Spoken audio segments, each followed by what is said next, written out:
last night. And when you're a guy like James Harden and you shoot a lot, sometimes you make a lot, sometimes you miss a lot. It's a make or miss league, Mike. Yeah. Last night was a miss a lot league for Harden. Miss a lot game for sure. He did have 29 points, but he was just 1 of 17 on three-point attempts. Those 16 misses are tied for the NBA record, a feat which has been accomplished 7 times. 6 of those 7 times, it was James Harden who missed 16 threes. Russell Westbrook had a better night, triple-double, 32, 11, and 12. His first triple-double against the Thunder, so he now has a triple-double against every team in the NBA, joining only LeBron James as the other one who has that as well. Baseball Hall of Fame time. Last year, Mariano Rivera became the first Baseball Hall of Fame inductee to appear on 100% of the ballots. Derek Jeter up for the vote today. Derek's getting in. We'll see if he gets 100% or not, but he'll be getting in. Last year, 4 players were inducted into the Hall of Fame. Second most in a single year. It was the second straight years of 4 players made it. This is incredible. The only one year that featured more players elected to the Hall was the inaugural class of 1936. How's this class? That was a good class. Ty Cobb, Walter Johnson, Christy Mathewson, Babe Ruth, Honus Wagner. So again, Jeter looks like he's getting in on a first ballot, which will mark the 7th straight year of someone getting in on the first ballot. Other notable names, of course, Roger Clemens and Barry Bonds. This is their 8th time. Again, you're active for the writers for 10 years before moving to the Veterans Committee. So this is the 8th time. Clemens and Bonds both a little over 59% of the vote they're getting. You need 75% to get in. Larry Walker, biggest name on the ballot for the final time. He received 54.6% of the vote last year. Let's see what he gets this time around. Finally, the 49ers not going to wear their throwbacks in Super Bowl 54. They're going to wear the traditional road jerseys. The AFC is the home team when they face the Chiefs. According to a report from the NBC Sports Bay Area, the uniform style consists of their white tops, gold pants. The Niners reportedly wanted to wear their throwbacks during Super Bowl 54, but NFL rule says only permits a team to wear them once during the season. San Francisco already did that in Week 7, and they petitioned and got an exception to wear them again in Week 17 in their win over Seattle. So it doesn't look like they're going to be able to go down that road. It's not immediately known. The 49ers actually petitioned the NFL to wear their all whites, and that's what's trending. Golic and Wingo is presented by Progressive Insurance. At Progressive, they're making things even easier. They'll help you bundle your home and car insurance together so you can save on both. Learn more at Progressive.com or 1-800-PROGRESSIVE. I know we got a lot to get to, but happy birthday to Jack Nicklaus today. Turns 80. Really? 80 years young. Jack Nicklaus. Still the greatest golfer of all time when you go by the metric of most majors won, and that's the one that Tiger's continuing to chase. So happy birthday, Jack Nicklaus. And I know someone who is a avid golfer probably happy to wish Jack Nicklaus a happy birthday, and that would be our fine friend Dan Orlovsky, our former NFL quarterback and NFL analyst who is ready to chop it up with us a little bit. I'm sure you're happy to know that Jack is thriving in 80, right, buddy? Yeah, I think it's great. I also know now it makes 2 of us who can shoot our age. You know, me and Jack. Exactly. Wow. Dear God. Dear God. It's always quarterback. It's always quarterback. Speaking of quarterbacks, Dan, I guess you might have been collateral damage yesterday as you're standing there when Stephen A. said he believed that Alex Smith could have taken this team and done the things that Patrick Mahomes is doing. What were your thoughts when that just sort of fell out? Well, I accidentally used the phrase "get lost," Stephen A. when he said that, and kind of disrespectfully in a way. But I was just like shocked that he actually said it. And I love Stephen A. and he's obviously great at what he does. But like, I think that for some reason people are just tying some of the success that the Chiefs have had to finding a reason to kind of minimize Patrick Mahomes. Bigger reason for the Chiefs' success, like. I always say this, everything is all tied together. Do I think that other quarterbacks in Kansas City would be putting up really good numbers and playing really good football? Absolutely. Do I think there's any quarterback in the NFL that would be having the success that Patrick Mahomes has had, not only last week and not only the week before, but really since he took over week 1 of last year? No other quarterback would be doing what he's done. Preach. And my thing is this. If we're going to claim that he has really good weapons, which I agree with, one, none of those weapons were the first-round draft pick that we all thought coming out of college were going to be bona fide NFL stars. They were all second, third, fourth-round picks that have become good players and in the conversation for some of the better ones at their positions partly because they're good players and partly because the quarterback throwing to them. And then 2, you better do things as a quarterback if you're going to have those weapons that no one else has done. And that's what Mahomes is doing, like 33 points a game since he's taken over as the starter. That's the most ever in the history of the NFL. The first guy to have 3 games in the playoffs with 3 touchdown passes. That's more than like Russell Wilson's done it, or more than Big Ben has done it, more than Aikman and Steve Young, kind of some of the all-time greats. So like for me, Patrick Mahomes is doing stuff historically with those weapons. That's why there's a difference between him and all other quarterbacks. Yeah, I don't think we all agree on that one. That while Alex Smith, we don't want to make it sound like we're denigrating Alex Smith. Right. He's an excellent quarterback and had a great year that year. Correct. Pat Mahomes is just a little bit different. All right, Dan, go back to put the helmet on and your quarterbacking days. You are breaking the huddle. Would you rather be breaking the huddle with Travis Kelce or Greg Kittle? George Kittle. George Kittle. I'm sorry. Gosh, that's a great question. I think Kelce, strictly because I think Kelce as a route runner is just so unique. He is the best route running tight end in football. And he does it, and he does his statistics without that threat of the run game. Now, Kittle is an incredibly complete tight end and a great blocker, but is, a beneficiary of the explosive play action pass game that they have. And so I think Kittle, strictly because Kittle has to do more with his route running to help himself get open when he doesn't have the benefit of the flow by that defense in the play action pass. Talking to Dan Orlovsky with us on the show, Pennzoil Performance Line, our ESPN football analyst. Keeping it in that vein of the would you rathers, because I think this becomes one of the interesting haves and have-nots going into this and coming off this last weekend. Would you rather go into the Super Bowl with the 49ers front 4 or the Chiefs receiving weapons? We're doing the either-or thing. I like it. Speaking as a quarterback, I'd rather go in with the 49ers front 4 because it's that dominant. And this 49ers front 4, I've said this, reminds me a lot of playing against the Tampa Bay Buccaneers front 4 or the Chicago Bears front 4. When you watch them on tape and you go, yeah, I know exactly what they're going to do. They're going to rush those 4 guys. It's not this exotic blitz package that I have to be aware of. And you go in super confident, and then you play the game. It's like the meme Instagram versus reality when like you doctor it up and everything looks great on Instagram, and then reality hits and you're like, whoa, that is playing the 49ers defensive front 4. Where, again, you know what they're going to do, and then you have to play against them, and they're so fast, and they get on top of you so quickly that the benefit of having those 4 guys and dropping 7 into coverage, and that is something that all right, when they run their 60 snaps on offense, I know that my 60 snaps of rush or whatever, 35, 40 passes, that rush will be impactful. Now, Mahomes is the kryptonite to the rush because of his ability to scramble and obviously those receivers. But if I had to take one, it would be the reliability of that front 4 rush. Yeah, listen, that to me is one of the most fascinating matchups we can get to when we get down to Miami next week. That rush and being able to contain Mahomes better than almost anybody. But then the other side of the coin, Dan, which I find very interesting, is it's been pretty clear, and you can, if you're a Niners fan, you can disagree, and that's fine, but you're not basing it on what we're seeing. Since Jimmy G threw that interception to Eric Kendricks with 2:49 to play in the divisional win over Minnesota, they have attempted 14 passes. Yeah. That's 14 pass attempts over 92 minutes and 49 seconds of football. He went an hour and a half in real time in the NFC Championship game Sunday without throwing a pass. Only 3 times more in playoff history has a team attempted fewer passes, twice in 1973. The other time was in 1935. So there was a clear decision, and obviously the correct one, by Kyle Shanahan to say, yeah, we're just going to run the thing. But what does that tell you about what they believe Jimmy is and isn't? That's the great conversation.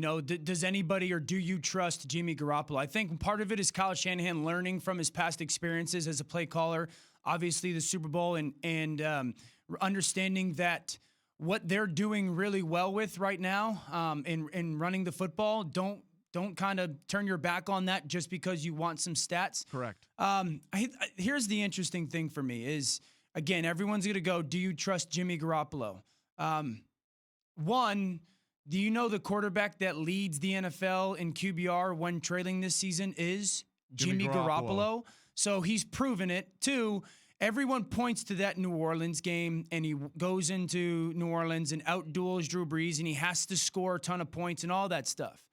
And that is a great barometer. It's the last game he's had where he's had a multiple touchdown pass game. Yep. The most touchdown passes he's had in a game since that game is won. So there's going to be people or parties on both sides of it. If you ask me, what does it say about Jimmy Garoppolo and do I trust him? 1, it tells me that Kyle Shanahan has a great pulse for his team and what they're great at right now, not necessarily what they're not good at it, but what they're great at it. And 2, I hop on planes all the time, and you guys hop on planes all the time. And you may not know who your pilot is, but you get on that plane and you trust that that pilot is going to take you up and land you. Why? More than likely because you fly Delta or you fly United or you fly American, and you know that those are reliable airlines. So do I trust Jimmy G when he's tied to Kyle Shanahan? Yes, because I've seen Kyle Shanahan year after year and week after week dial up plays as good as anybody that we've seen in kind of the last 4 or 5 years in the NFL. So if it comes down to the second half and Jimmy G needs to go play, I trust Jimmy G because of Kyle Shanahan. Dan Orlovsky joining us, our ESPN NFL analyst on Golic and Wingo. So let's put a bow on one of the team's season. Tennessee has a heck of a year, finished up incredibly well. And 2 of their top players, Ryan Tannehill and Derrick Henry, both unrestricted free agents. They'll have about $57 million in cap space projected this offseason. Knowing what these guys could command dollar-wise, do you invest in both of them or one of them?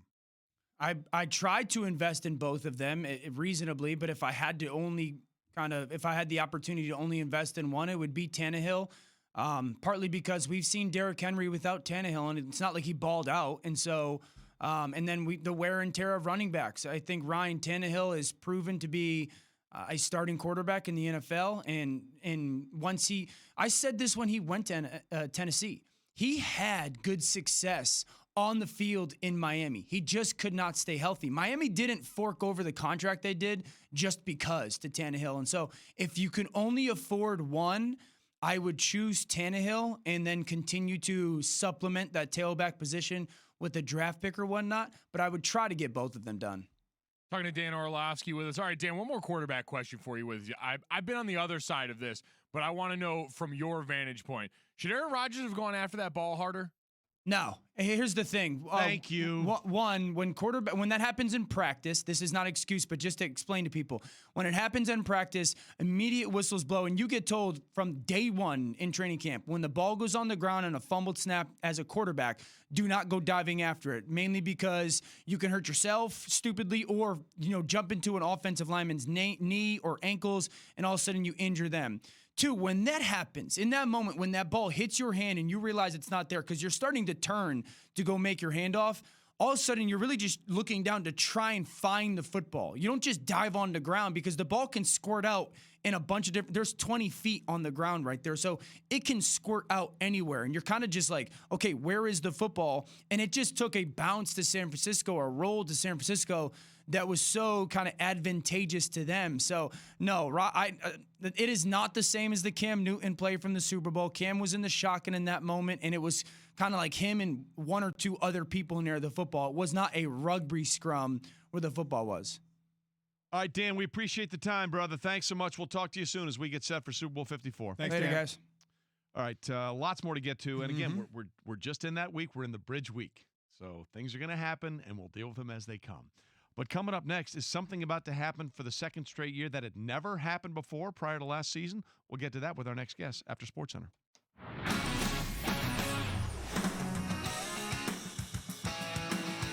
Dame brings it up. Gets a screen from Whiteside. Goes left. Crossover. 3 for the tie. Got it! A new career high with 11 threes made by Damian Lillard. He's got 57. We are tied at 121. That's what it sounded like on Rip City Radio 620 as Damian Lillard went off. 61 points, 11 three-pointers as the Trailblazers beat the Warriors in overtime, 129 to 124.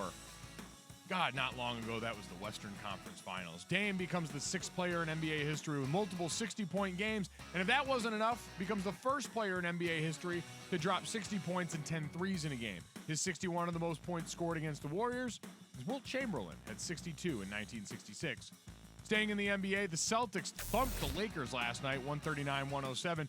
It's the largest margin of victory over the Lakers in the regular season since 1963. And Kemba Walker got off the schneid, dropped 20 points last night, but the biggest win was finally getting his first head-to-head win over LeBron James. He had been 0 for 28 entering last night's game.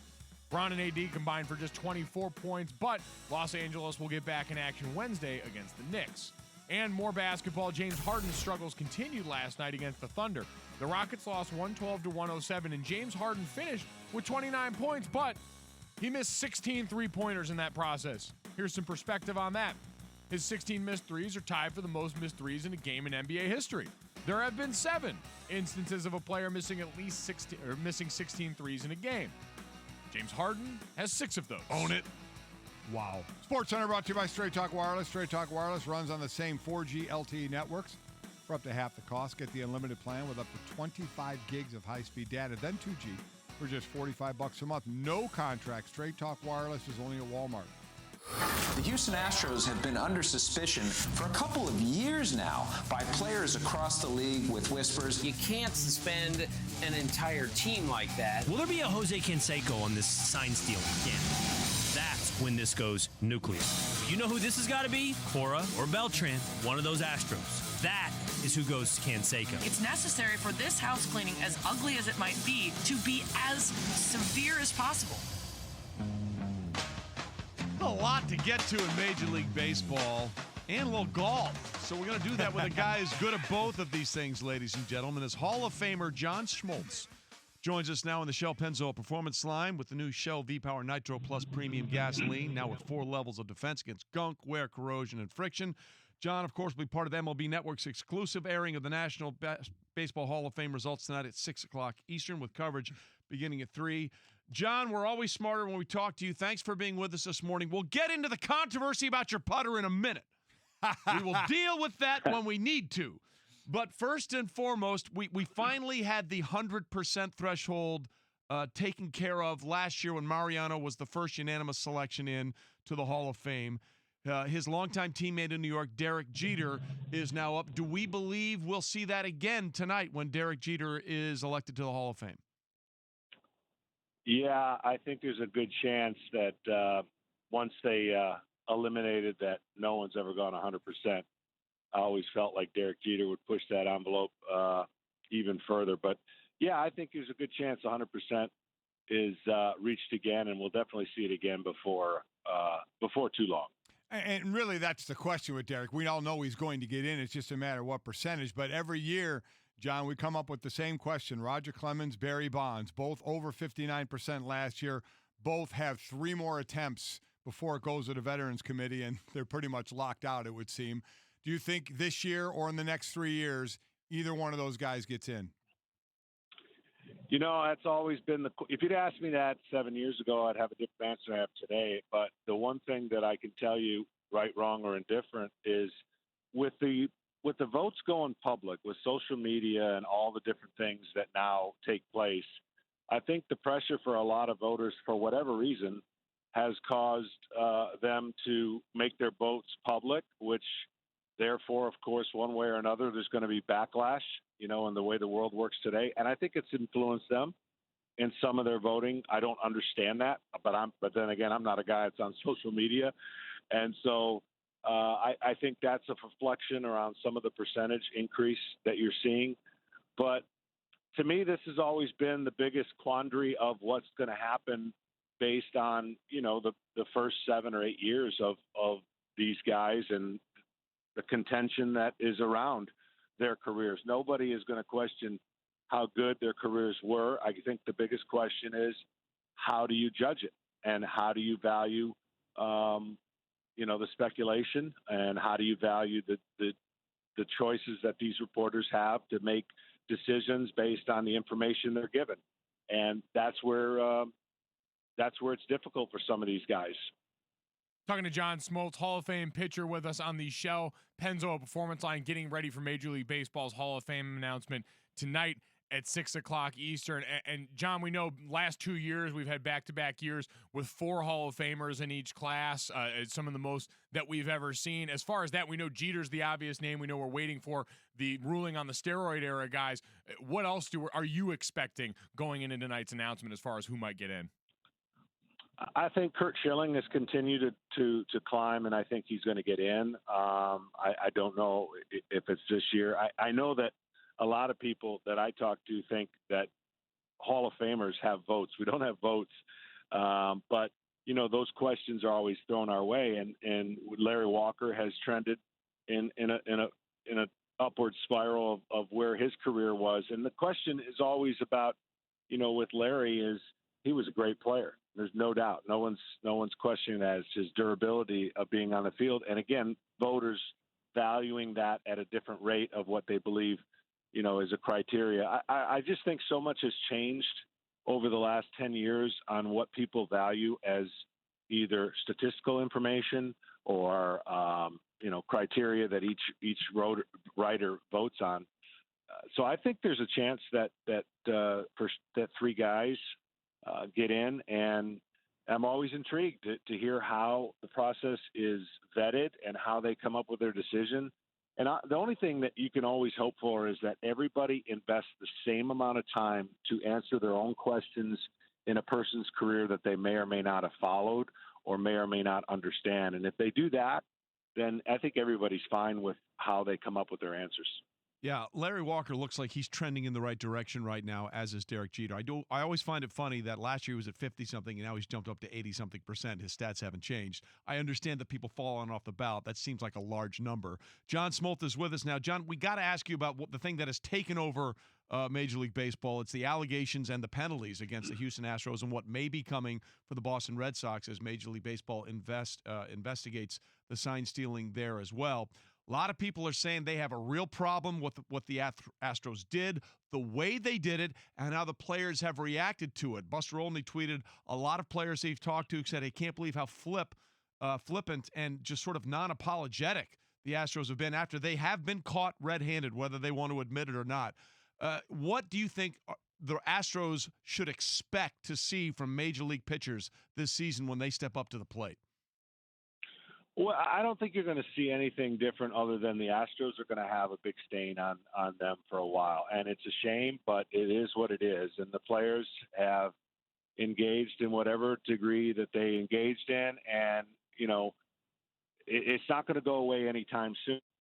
I honestly look at this in a way where, like anything else in life, if the risk is better than the reward, people are going to always try to find ways in every walk of life to gain an edge. If the risk is not greater than the reward, then you're not going to see this anymore. And I think Major League Baseball had to make a statement to say we cannot afford this to be part of our game. Obviously, there's more teams that have done things that we'll never know about probably, but the Astros are going to have to deal with this as an organization, and they're going to have to move on. And hopefully for them and their players, they're going to have to show that they are just as good as they need to be to win another championship without anything following their, the cloud over them. I mean, New England had the same situation happen, and no one wanted to believe anything other than if they win another championship legitimately. And I think, it's still part of what makes our game great and sports great is if everyone thinks it's authentic, people love sports. But if there's anything that comes along that make it feel any other way, then it's not something that people are going to love. So I'd never have understood some of the advice people get when they're in situations like this. So to each their own. I can only speak for myself in the way that I felt 15 years ago that we wouldn't be talking about people failing drug tests. I was wrong about that. So the penalties haven't deterred people from trying and advancing their careers in a way that they feel is best for them to compete. And I think baseball has to look at this and say, we cannot in 5-10 years have this technology that is integrated in our game that has gotten us in this trouble, by the way. We now got to find a way to get technology to utilize us to get out of this problem. And it's just kind of a weird mess if you think about it, because it's really why technology has advanced so much that it's allowed people to gain that edge in ways that you wouldn't have imagined would be part of it. And everyone's always trying to figure out what's on the field is okay, and where do you cross the line. I think the game for a long time, 15, 20, 30 years ago, policed itself on the field, and everybody had an understanding what that was like. That's not the case today, and that probably won't be the case anytime soon. So it's governed differently, and you understand why. And I don't think there's going to be anything down the line that's going to make this linger or feel like you got to take something into your own hands. I don't believe that's going to be the case whatsoever. Well, we'll see how that shakes out. John, we're up against the clock, but real quickly, you won the celebrity golf tournament this weekend. A lot of talk about your stand-up putter, but it is legal, correct? It is a legal putter. 100% legal. I told all my competitors that were crying, just go buy one. Just go buy one. It'll solve your issues. Completely legal, and it's allowed me to be a better putter, that's for sure. I just bought 4. John, we appreciate the time. Thanks, brother. All right, you got it. And again, John will be part of Major League Baseball's network's coverage of the exclusive airing of the Hall of Fame results tonight, 6 o'clock Eastern, coverage beginning at 3. Standing putter. Yeah. Wow. It works.